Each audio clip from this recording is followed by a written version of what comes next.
गर फिरदौस बर्र जमीन হামিন আস্ত হামিন আস্ত হামিন আস্ত।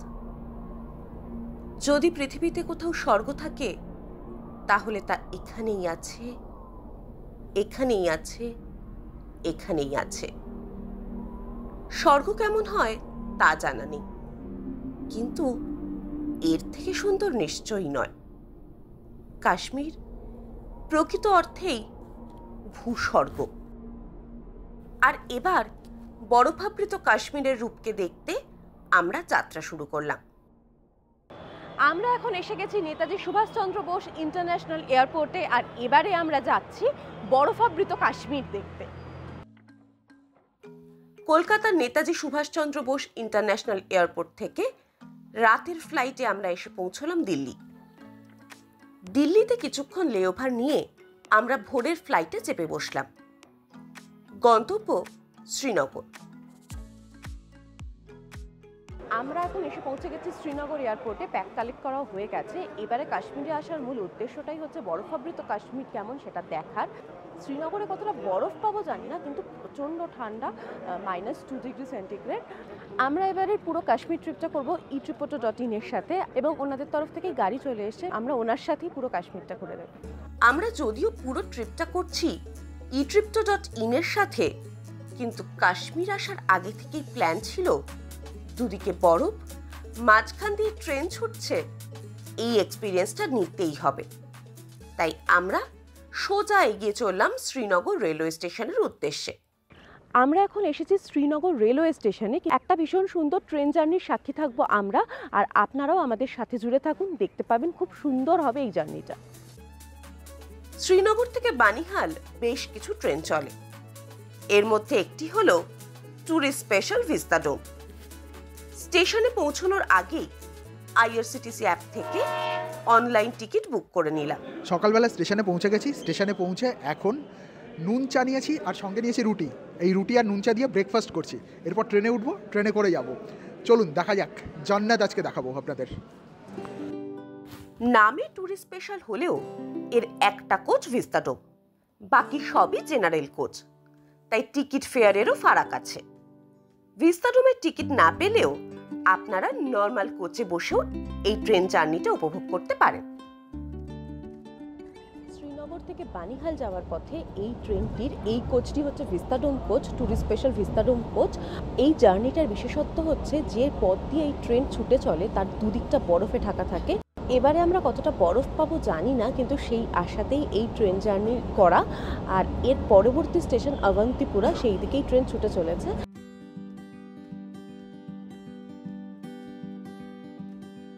ট্রেন অবন্তিপুরা পেরোনোর পরই রেল লাইনের দুদিকে বরফ দেখা দিতে শুরু করলো।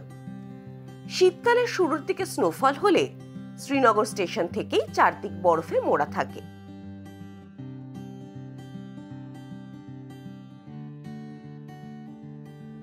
এখন আমরা রয়েছি কাশ্মীরে, আর কাশ্মীরের মধ্যে কিন্তু আমরা এখন ট্রেন জার্নি করছি। এখানে যেদিকেই তাকাবেন দেখতে পাবেন বরফ। দেখুন চারদিকে কত বরফ পড়ে রয়েছে, কি অসাধারণ লাগছে। আপনারা কাশ্মীর এলে অবশ্যই এই ট্রেন জার্নিটা একবার করবেন।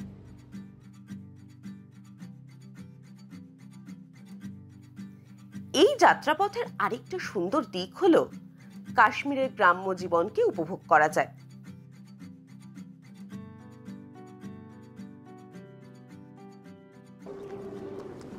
শ্রীনগর থেকে ভিস্তাডোম কোচের ট্যুরিস্ট স্পেশাল ট্রেনে আমরা এখন এসে পৌঁছেছি কাজিগুন্ড। অ্যাকচুয়ালি ট্রেনটা বানিহাল অবধি যাচ্ছিল, কিন্তু আমরা আর অতদূর যাইনি, কারণ এখানে চারদিকে এত বরফ দেখে আমরা একবারে মুগ্ধ হয়ে গেছিলাম। এখানেই থেমেছি।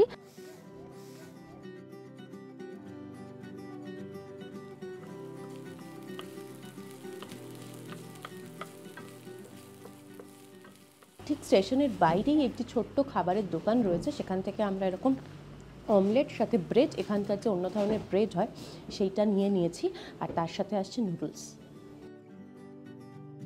নতুন একটা স্টেশনে যখন এসেই গেছি তখন সেই জায়গাটা এক্সপ্লোর করব না তা কি হয়? স্থানীয় মানুষদের থেকে জানতে পারলাম এখান থেকে 12 কিলোমিটার দূরে রয়েছে ভেরিনাগ। স্টেশনের বাইরে থেকে একটি গাড়ির সাথে কথা বলে দরদাম করে এগিয়ে চললাম ভেরিনাগের পথে। শীতের কাশ্মীরের যে বরফাবৃত সাদা ঝকঝকে ছবি চোখের সামনে ভেসে ওঠে, এই পথেই প্রথম তা প্রত্যক্ষ করলাম। আমরা কাজিগুন্ড রেলওয়ে স্টেশনের বাইরে থেকে একটা গাড়ি নিয়ে চলে এসেছি ভেরিনাগ। এটি একটি পার্ক এবং এখন এই পুরো পার্কটা সাদা লাগছে, কারণ পুরো জায়গাটা বরফে ঢেকে রয়েছে, এমনকি বসার জায়গাগুলো অবধি বরফে ঢাকা। তো সেই জন্য দেখতে ভীষণ সুন্দর লাগছে। আমাদের ট্রিপের একদম শুরুতে যে বরফের জন্য কাশ্মীরে আসা, সেটা এখানে এসেই প্রথম সেই ফিলটা হচ্ছে। বরফে ঢাকা কাশ্মীর কতটা সুন্দর হতে পারে সেটা এখানে এসে ফিল করছি আমরা।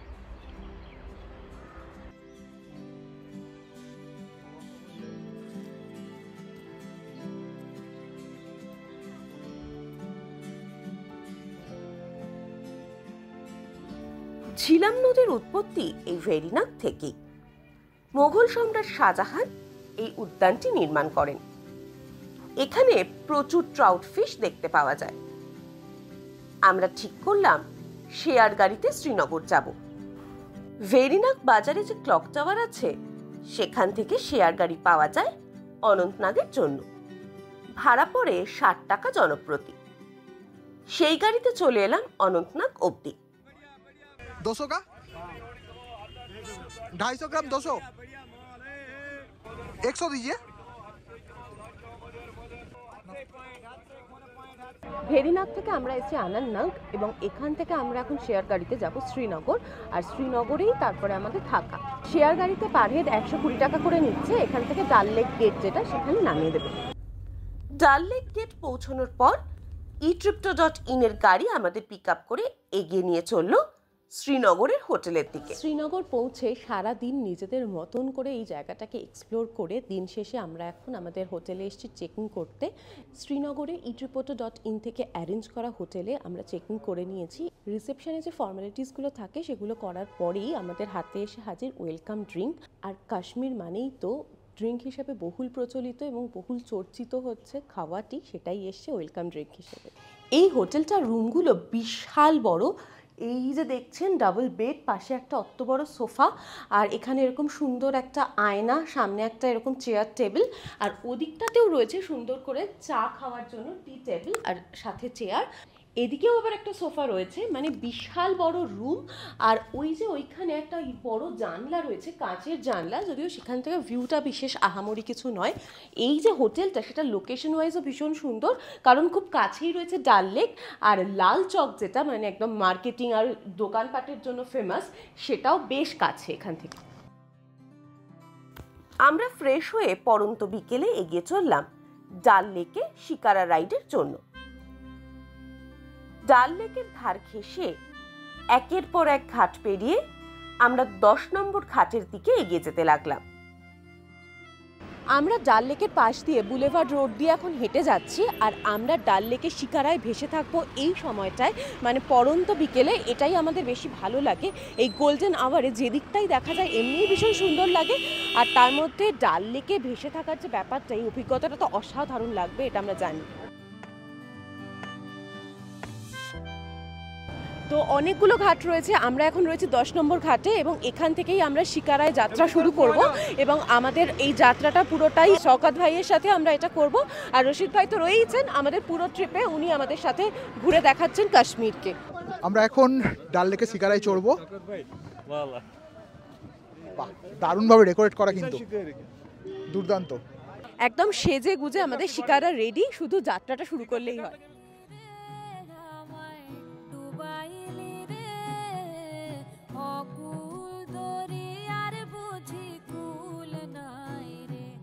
चाहे आधी आए रे चाहे मेघा आए रे अकुल दरियार बुझी कुल नाई रे। बड़ा वाला 100, छोटा वाला 50, एक 50 का दीजिए। शुगर नहीं होगा? नहीं हनी हनी क्या क्या मिक्स हो रहा है इसका साथ? इसमें होता है अलनट walnut cashew nut Honey saffron करडम ginger काजबाद सिबिस्तान मुलटी रोज दिल्स डेट्स मिक्स बहुत कुछ है। तो শিকারায় ভাসতে ভাসতে পাশে আরও যে কতগুলো শিকারা এলো, এবং অনেক রকম পসরা সাজিয়ে তারা এসে উপস্থিত হয়েছিলেন। কেউ ফুল বিক্রি করছেন, কেউ বিক্রি করছেন হট চকলেট, কফি। এছাড়াও এখানকার যে ড্রেস, সেই ড্রেস পরে চাইলে ছবি তোলা যায়। এখন এদিকের ঘোরাঘুরি পর্বটা সেরে মোটামুটি সানসেটও হয়ে গেছে, তাই আমরা এগিয়ে যাচ্ছি নেহেরু পার্কের দিকে।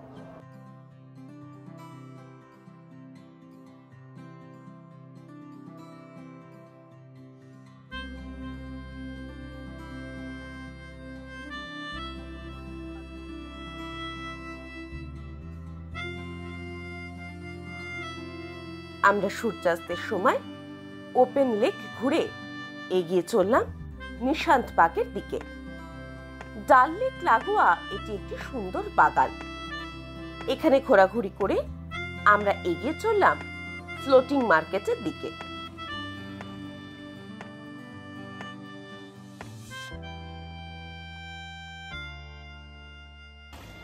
বিশাল বড় ডাল লেক, আর আমরা এখন ডাল লেকের যে জায়গাটায় রয়েছি এখানে পরপর বিভিন্ন দোকান এবং তাতে কাশ্মীরের বিভিন্ন রকমের প্রোডাক্ট বিক্রি হচ্ছে।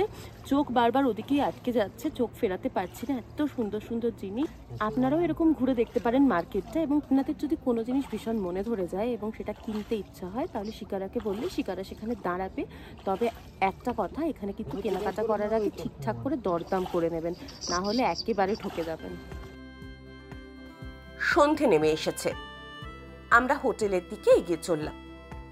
শ্রীনগরে বিভিন্ন জায়গায় চিকেন, মাটন, ফিশ, বারবিকিউ তৈরি হয়, যা স্ট্রিট ফুড হিসাবে বেশ জনপ্রিয়। আমরাও একটি রেস্তোরাঁয় ঢুকে বেশ কিছু কাবাব অর্ডার করলাম। শীতকালে এখানে সবাই রাতে তাড়াতাড়ি ডিনার সেরে নেয়। আমরা হোটেলে পৌঁছে একটু ফ্রেশ হয়ে ডিনার করতে ডাইনিং হলে চলে এলাম। এখানে বাফে ডিনার এবং প্যাকেজের মধ্যেই এটা ইনক্লুডেড।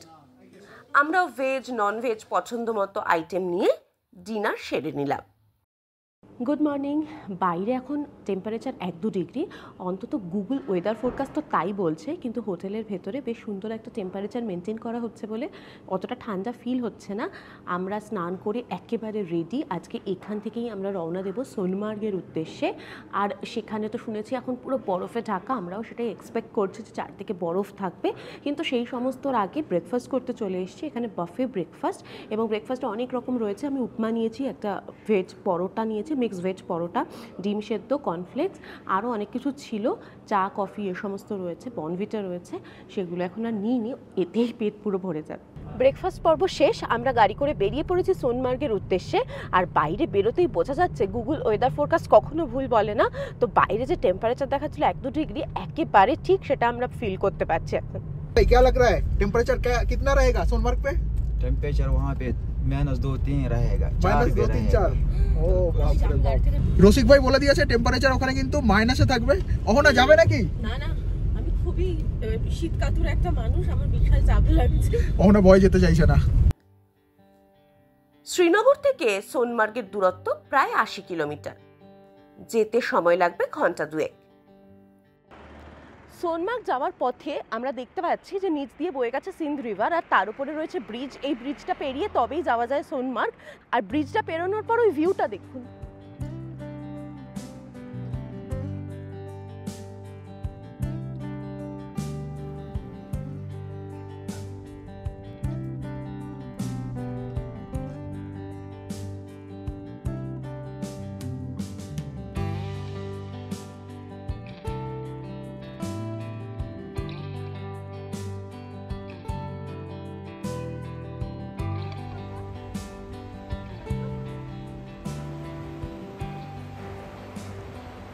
পথ চলতে চলতে মাঝখানে একটু চা বিরতি, তার জন্য দাঁড়িয়ে পড়া। আর যে জায়গাটায় দাঁড়িয়েছি নেমেই দেখছি এই অসাধারণ সুন্দর প্রাকৃতিক সৌন্দর্য। পাশ দিয়েই বয়ে গেছে সিন্ধ নদী, যেটার সাথে একটু আগেই আপনাদের পরিচয় করিয়েছিলাম। ওই ব্রিজের ওপর দিয়ে আসছিলাম যখন আমরা, নিচ দিয়ে যে সিন্ধ নদী বয়ে যাচ্ছিল, এই সেই সিন্ধ নদী আমার একদম পাশে। আর ওই যে পিছনে দেখা যাচ্ছে পাহাড়ের চূড়াগুলো পুরো বরফে ঢাকা, ওদিকেই আমরা যাব। আমাদের গন্তব্য আজকে সোনমার্গ, যেটা ওদিকে।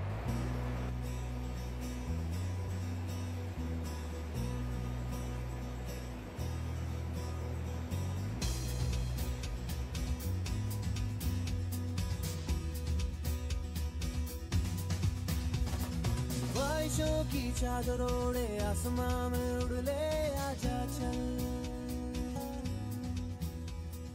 मंजिलों की छोड़ के সোনমার্গ যাওয়ার পথে এই যে নতুন টানেলটা জেডমোড টানেল, সোনমার্গ টানেল, এটার সামনে এখন আমরা পৌঁছেছি। এটা নিয়ে এখন উত্তেজনা ট্যুরিস্টদের মধ্যে বেশ ভালোই, সবাই দাঁড়িয়েছেন ফটো ভিডিও তুলতে। তবে বেশিক্ষণ এখানে দাঁড়ানো যাবে না, যেতে যেতে যেটুকু দেখা যায় সেটুকু। चलता चली हुई सबसे बेखबर बेफिक्र बेफिक्र 6.5 কিলোমিটার লম্বা এই টানেলের মধ্যে দিয়ে আমরা এখন সোনমার্গের দিকে এগিয়ে চলেছি।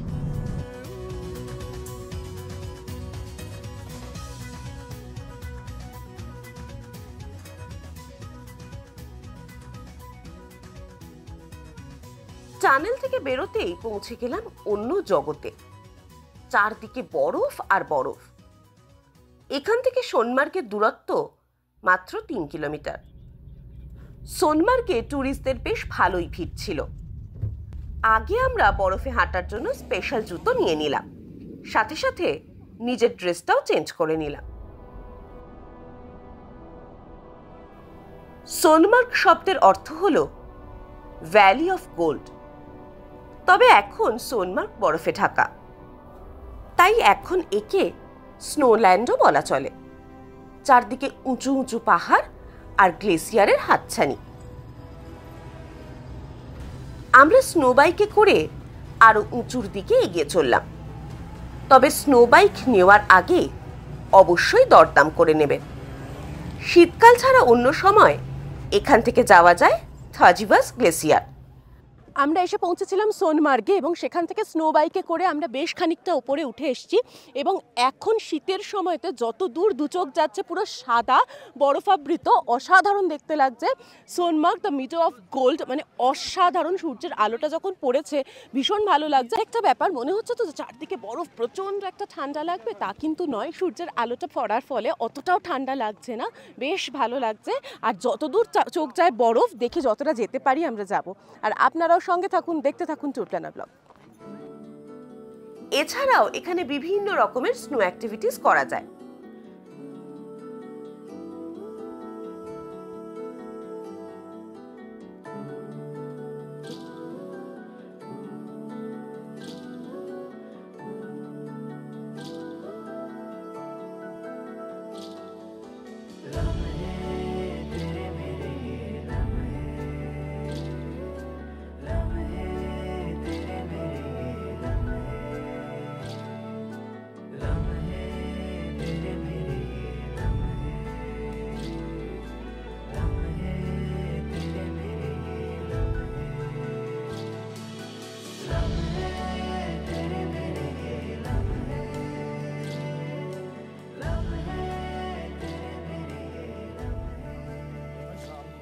সোনমার্গে এসে পৌঁছেছি বেশ অনেকক্ষণ। চারদিকে এত বরফ দেখে পাগল পাগল একটা অবস্থা। বিভিন্ন রকম স্নো অ্যাক্টিভিটিস হচ্ছে এখানে, যেমন স্লেজ গাড়ি চলছে, স্নো বাইক চলছে। তো আমরাও স্নো বাইক নিয়েছিলাম এবং চললাম, বেশ মজাই হলো। এখান থেকে যেতে মন চাইছে না, কিন্তু বেশ ঠান্ডা আর এই রোদ ছিল বলে এতক্ষণ আমরা ঘুরতে পারছিলাম। এখন যত বেলা বাড়ছে রোদটা কমছে, তার জন্য ঠান্ডাটাও জাঁকিয়ে পড়ছে। সেজন্য এবার ফেরার পালা এবং ফেরার পথে আমরা একটু বসেছি। এখানে চা, ম্যাগি, কফি, খাওয়া, টি বিভিন্ন রকম পাওয়া যায়। আমরা চা নিয়েছি, একটুখানি নিজেদের গরম করে নিয়ে আবার রওনা দেব ফেরার উদ্দেশ্যে। সোনমার্গকে দেখে মোহিত হলাম। সময় থমকে রইল বেশ কিছুক্ষণ। মনে হলো বিদেশের গন্ধে মাথা ঘুরলেও আমাদের দেশ অসাধারণ, অপূর্ব। এই রূপ নিজে চাক্ষুষ না করলে আমাদের মতো ভ্রমণ পিপাসুদের জীবনটাই বোধহয় বৃথা।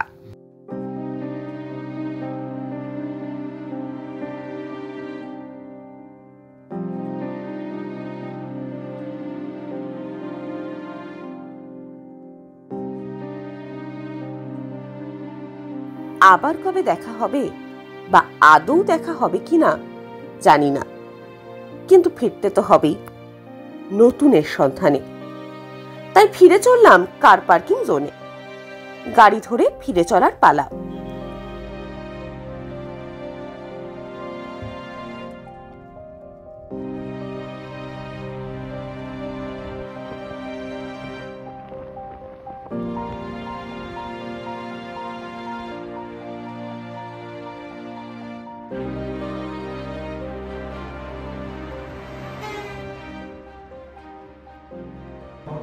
অনেকটা বেলা হয়ে গেছে, মানে বিকেল হয়ে গেছে বলা যায়। বরফ দেখে আমরা পাগল পাগল হয়ে গেছিলাম, সময়ের অতটা খেয়াল ছিল না। এখন অনেকটা বিকেলবেলাতেই আমরা এসেছি লাঞ্চ করতে রোড সাইড একটা ধাবাতে। আর সামনে এসে পৌঁছে গেছে ধোঁয়া ওঠা গরম সব খাবার, রয়েছে জিরা রাইস, ডাল তড়কা আর পনিরের একটা তরকারি। আজকে লাঞ্চে সমস্ত রকমের ভেজ আইটেম রয়েছে। লাঞ্চের সময় পেরিয়ে গেলেও আমরা এখন লাঞ্চটা করব। পরন্ত বিকেলে ফিরে এলাম শ্রীনগর। সন্ধ্যায় একটা অটো নিয়ে কাংরিতে হাত সেঁকতে সেঁকতে এগিয়ে চললাম লালচকের দিকে। লালচক হলো শ্রীনগরের মোস্ট ফেমাস শপিং ডেস্টিনেশন। এখানে কাশ্মীরের হরেক রকম প্রোডাক্টের দোকান আছে, কিন্তু কেনাকাটা সারার আগে বার্গেনিং মাস্ট। ফিরে ডিনার করে নিলাম। আজও বফে ডিনার ও যথারীতি আলাদা মেনু।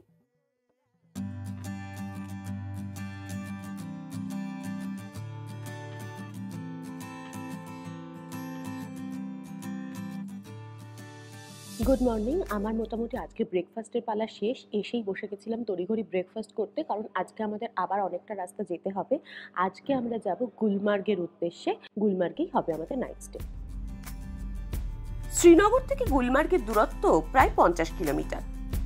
যেতে সময় লাগে 1.5 ঘন্টা। আমরা এখন এগিয়ে চলেছি গুলমার্গের দিকে। আর শ্রীনগর ছেড়ে একটু এগোনোর পরেই সামনে আপারভাত পর্বতের যে বরফাবৃত চূড়াগুলো, সেগুলো হাতছানি দিয়ে ডাকছে। পর্বতের শোভা দেখতে দেখতে আমরা এগিয়ে যাচ্ছিলাম গুলমার্গের পথে। আর গুলমার্গের যাওয়ার পথে মাঝে মাঝে কিন্তু অনেকগুলো দোকান পড়ে। সেই দোকানে বিভিন্ন রকম লোকাল জিনিসপত্র পাওয়া যায়। সেরকমই একটা দোকান হ্যান্ডিম্যান্ডিতে আমরা দাঁড়িয়ে পড়েছি।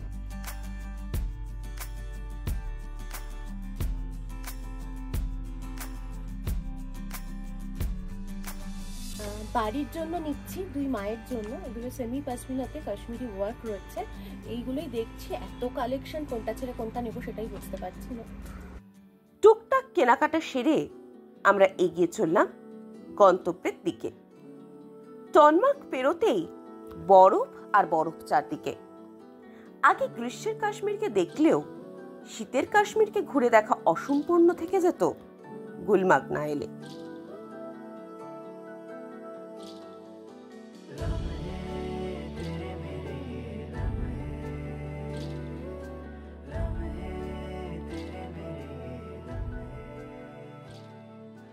আমরা এখন এসে পৌঁছে গেছি গুলমার্গে, এবং গুলমার্গে এখন চারদিকটা পুরো সাদা বরফ। হোটেলের সামনে অবধি পুরো বরফ জমে রয়েছে। হোটেলের যে ছাদটা সেটাও বরফে ঢাকা।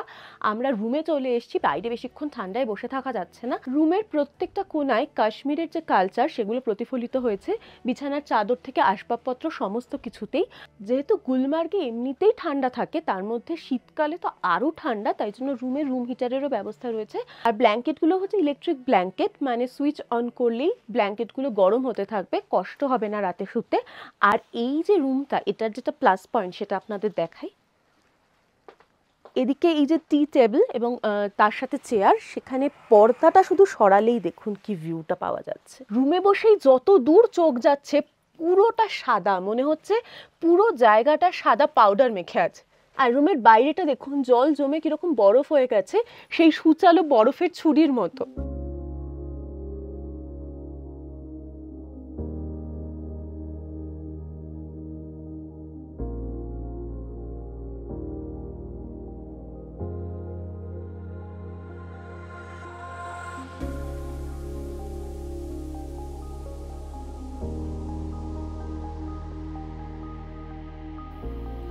এত বরফ একসাথে এ জীবনে আগে দেখিনি। সামনে যে শ্বেতশুভ্র আফারওয়াত পর্বত হাতছানি দিয়ে ডাকছে, তার চূড়ায় পৌঁছে যাওয়া যায় গন্ডোলা রাইড করে। বরফ দেখতে সুন্দর হলেও বরফে চলাফেরা করা বেশ কঠিন। একটু অসাবধান হলে বা তাড়াহুড়ো করলেই ধপাস হওয়ার সম্ভাবনা। এত বরফ দেখে দিশেহারা হলে, পাগল পাগল লাগলেও নিজেকে সংযত রাখতে হবে, না হলেই আমার মতো ঘটে যেতে পারে বিপদ। হোটেলের সামনে একটু অসাবধানতার কারণে বরফে পা পিছলে যাওয়ায় আমি একটু ভয় পেয়ে গেছিলাম। অগত্যা অভিব্রত একাই গেল গন্ডোলা রাইডের এক্সপিরিয়েন্স নিতে।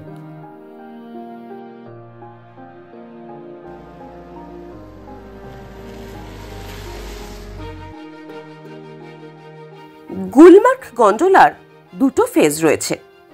প্রথম ফেজে ৮৫৩০ ফুট উচ্চতায় কংজোরি পৌঁছে যাওয়া যায়, আর দ্বিতীয় ফেজে গন্ডোলায় পৌঁছে যাওয়া যায় ১২,৩৯৩ ফিট উচ্চতায় আফারওয়াতের চূড়ায়।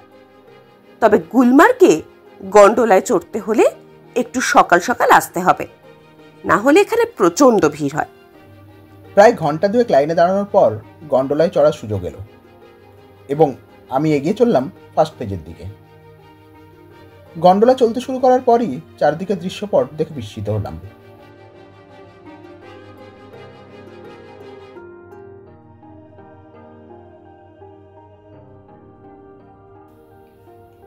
ফার্স্ট ফেজে পৌঁছানোর পর সময় নষ্ট না করে দ্রুত পায়ে এগিয়ে চললাম সেকেন্ড ফেজের দিকে।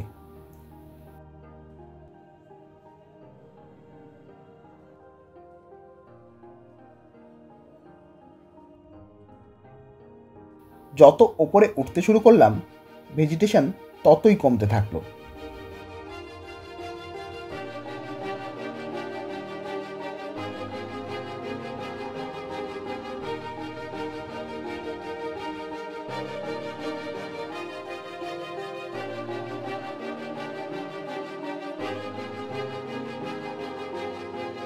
সেকেন্ড ফেজে এসে পৌঁছলাম। যত দূর চোখ যায় শুধু বরফ আর বরফ। দূরের অন্য পাহাড়গুলোকেও খুব ছোট্ট লাগছে। এই হচ্ছে এখানের ভিউ। চলে এসেছি আফারওয়াতের ওপরে, আর হাতে চলে এসছে গরম গরম ম্যাগি। ৪,২৫০ মিটার উচ্চতায় দাঁড়িয়ে হাতে গরম গরম ম্যাগি, আর ভিউটা দেখুন পেছনের। এই হচ্ছে গরম গরম ম্যাগি। কিন্তু বেলা বাড়তেই রোদের তেজ কমছে, আর তার সাথে তাল মিলিয়ে শীতও বাড়ছে, তাই বেশিক্ষণ থাকা গেল না। শীতকালে প্রচুর মানুষ স্কি করতে আসেন এখানে, তবে তাদের জন্য রয়েছে চেয়ার লিফটিংয়ের ব্যবস্থা। তারা তা ধরেই ওপরে উঠে আসেন।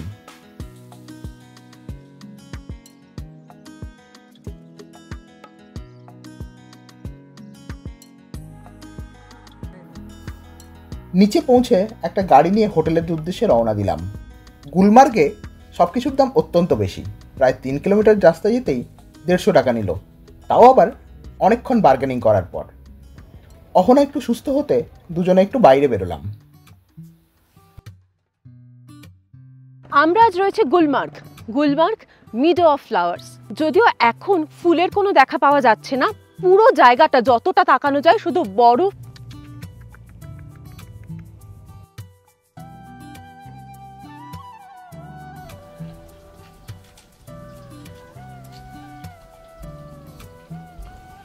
সন্ধেবেলা বাইরে চারদিকে আলো জ্বলে উঠেছে, আর অন্ধকার হওয়া মাত্রই ঠান্ডাটা আরো জাঁকিয়ে পড়েছে।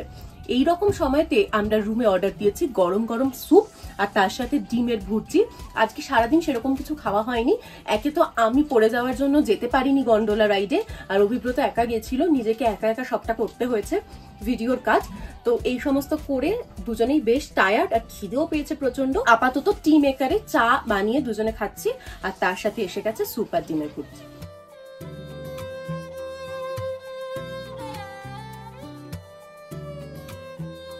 গুলমার্গে এতটাই ঠান্ডা যে বেশি রাত হয়ে গেলে রুমের বাইরে আর বেরোতে ইচ্ছা করবে না, তাই জন্য এখানে ডিনারটাও তাড়াতাড়ি হয়। আর eatreporter.in থেকে আমরা যে প্যাকেজগুলো নিয়েছি তার প্রত্যেকটাতেই ডিনার আর ব্রেকফাস্টে ইনক্লুডেড। বাফে ডিনার, আমরা চলে এসেছি ডিনার করতে। ডিনারে অনেক রকম রয়েছে, ভেজ ননভেজ বিভিন্ন রকম আইটেম রয়েছে, একদম স্যুপ থেকে শুরু, আর শেষ পাতে গিয়ে মিষ্টি পাঁপড়ে শেষ হবে। আমরা সিলেক্টিভ যার যেটা প্রয়োজন সেরকম খাবার দাবার নিয়েছি। তাড়াতাড়ি শুধু ডিনারটা করতে পারলে হয়। খিদে পেয়েছে, ডিনারটা করেই রুমে চলে যাব। ওই যে গরম ব্ল্যাঙ্কেটের ভেতর থেকে বেরোতে ইচ্ছা করছে না।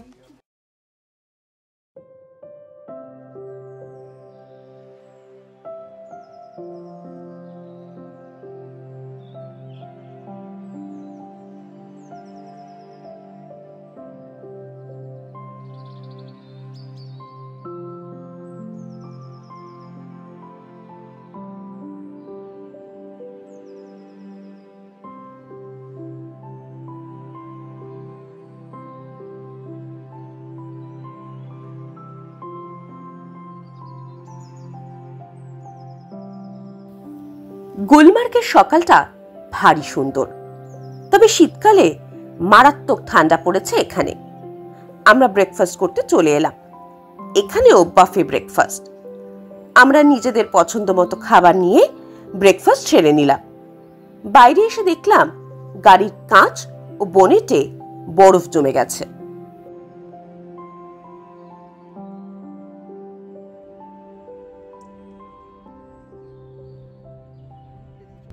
আমরা এখন গুলমার্গ থেকে বেরিয়ে পড়েছি। আমরা এখন যাচ্ছি পেহেলগাম।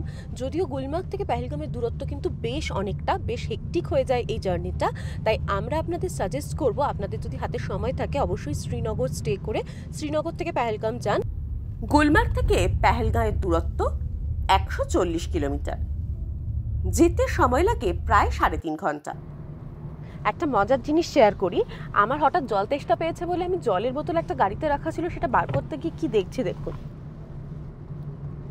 পুরো বরফ হয়ে গেছে। সারা রাত্রির বোতলটা গাড়িতেই ছিল আর পুরো বরফ হয়ে গেছে। মানে গুলমার্গে কিরকম ঠান্ডা ছিল তাহলে খানিকটা আঁচ করতে পারছেন নিশ্চয়ই। গুলমার্গ থেকে শ্রীনগর ছাড়িয়ে পেহেলগামের পথ ধরতেই বরফাবৃত পাহাড়গুলো চোখে পড়ছে। আমরা এখন আছি পাম্পোরেতে। এখানে পথের দুধার জুড়ে কেশরের চাষ হয়। পেহেলগাম যাওয়ার পথে আমরা এখন দাঁড়িয়ে আছি প্যাম্পোরেতে। এই যে জায়গাটা, এর আশেপাশে প্রচুর কেশরের ক্ষেত, এখানে কেশরের চাষ হয়। তো কেশর ভ্যালি বলেই পরিচিত এই জায়গা, এবং তার জন্য এখানে প্রচুর আউটলেট রয়েছে যেখানে কেশর থেকে আরম্ভ করে এখানকার ড্রাই ফ্রুট জিনিসপত্র পাওয়া যায়। আমরাও দাঁড়িয়েছিলাম রেশি জাফরান কোম্পানির এর সামনে। এখান থেকে আমরা আমাদের মতন কিছু জিনিস নিয়েছি। কেশর ভীষণ সুন্দর দেখলাম বটে, তেমন দাম। এছাড়াও শিলাজিৎ যেগুলো এখানকার ফেমাস সেগুলো সবই রয়েছে এখানে, আপনারা মনে করলে এরকম কিনে নিতে পারেন। शिलाजित की पहचान क्या रहता है? पहले शिलाजित खाने में कड़वी आनी चाहिए। अगर शिलाजित मीठा आया ना तो समझो वो ओरिजिनल शिलाजित नहीं है। আমরা আবার এগিয়ে চললাম। পথে পড়ল অ্যাপেল ভ্যালি। আপেলের মরশুমে এখানে বাগানগুলো আপেলে ভরে থাকে। এখানে দোকানগুলোতে ফ্রেশ অ্যাপেল জুস পাওয়া যায়।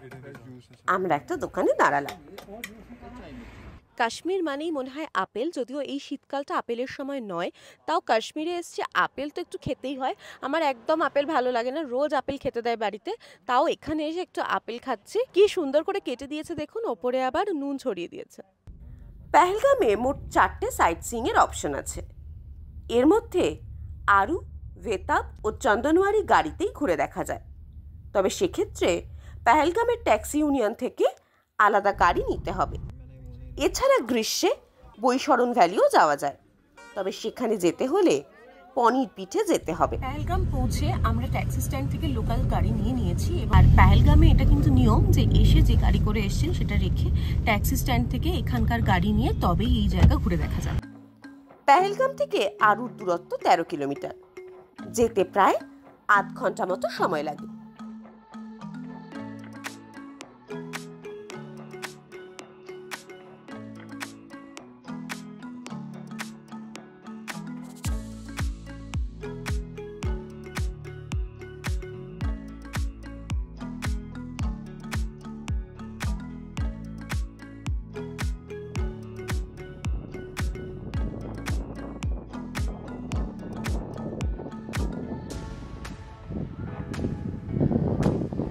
আমরা ট্যুর প্ল্যানার ব্লগ এখন এসে পৌঁছে গেছি আরু ভ্যালিতে, এবং এই আরু ভ্যালি এখন পুরো বরফে ঢাকা। যতদূর চোখ যাচ্ছে শুধু বরফ আর বরফ, তার উপর যখন সূর্যের আলো পড়েছে পুরো ঝকঝকে লাগছে চারদিকটা।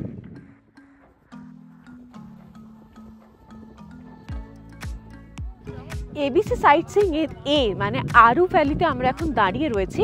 প্রত্যেকটা স্পটে 1 ঘন্টার সময়সীমা থাকে। আমাদের আরু ভ্যালি দেখে এখন ফিরে যেতে হবে পরের গন্তব্যের দিকে এগোনোর জন্য। কিন্তু এত সুন্দর লাগছে এই জায়গাটা, ছেড়ে যেতে ইচ্ছা করছে না।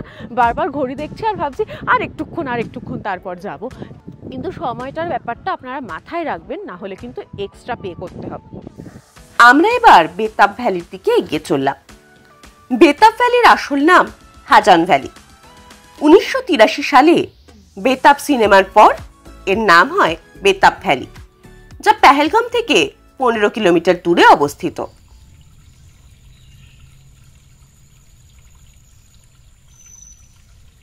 এবিসি সাইট সিইং এর দ্বিতীয় পয়েন্ট মানে বেতাব ভ্যালিতে আমরা এখন এসে পৌঁছে গেছি। চারদিকটা বরফ হয়ে রয়েছে, সামনে রিটার্ন নদী বয়ে যাচ্ছে, তারও মাঝখানে মাঝখানে বরফ জমে গেছে। এর আগে আমরা যখন এসেছিলাম তখন আমরা গ্রীষ্মের কাশ্মীরকে দেখেছিলাম, সেই সময়তে বেতাব ভ্যালি পুরো সবুজ ছিল, সেই সময়ের কথা বারবার মনে পড়ছে। সেটার রূপ একদম অন্যরকম আর এখন একেবারে আলাদা। ওই জন্যই আমরা ট্যুর প্ল্যানার ব্লগ সবসময় বলি কাশ্মীরকে জানতে গেলে বিভিন্ন ঋতুতে আসতে হবে, কাশ্মীরের রূপ বিভিন্ন ঋতুতে বিভিন্ন।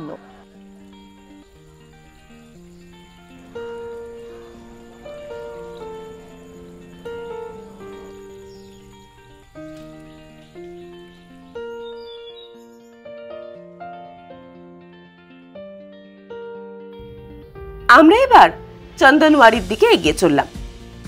বেতাব ভ্যালি থেকে চন্দনওয়ারির দূরত্ব 9 কিলোমিটার এবং পেহেলগাম থেকে দূরত্ব 17 কিলোমিটার। দিনের একদম শেষে মানে সন্ধ্যা নামার মুখে আমরা এসে পৌঁছে গেছি এবিসির লাস্ট পয়েন্ট মানে সি চন্দনওয়ারিতে। এখান থেকেই মানে ওই যে ওই পথে যেতে হবে, পুরোটাই এখন বরফে ঢাকা, ওখান থেকেই অমরনাথ যাত্রা শুরু হয়। খুব স্লিপারি বলে কতটা যেতে পারবো জানি না। আমি এখন যেখানে দাঁড়িয়ে আছি এর ঠিক পেছনেই রয়েছে অমরনাথ যাওয়ার কিন্তু সিঁড়ি। এখন পুরো সিঁড়িটা বরফে ঢেকে রয়েছে, এটা কিন্তু ক্লিন হবে, ক্লিন হয়ে যখন যাত্রা শুরু হবে তখন একদম ওপর অব্দি যাওয়া যাবে। এই যে এখন কাঁটাতার দিয়ে ঘেরা রয়েছে। দিনের আলো নিভে যাওয়ার সাথে সাথে আমরাও রওনা দিলাম শ্রীনগরের উদ্দেশ্যে। আমরা রাত 8টা নাগাদ শ্রীনগর এসে পৌঁছলাম। আজ সকাল সকাল শ্রীনগরকে বিদায় জানিয়ে রওনা দিলাম কলকাতার উদ্দেশ্যে। ভিডিওটা ভালো লাগলে প্লিজ কমেন্ট করে জানাবেন এবং শেয়ার করে পৌঁছে দেবেন সকলের কাছে। সঙ্গে থাকুন, দেখতে থাকুন ট্যুর প্ল্যানার ব্লগ।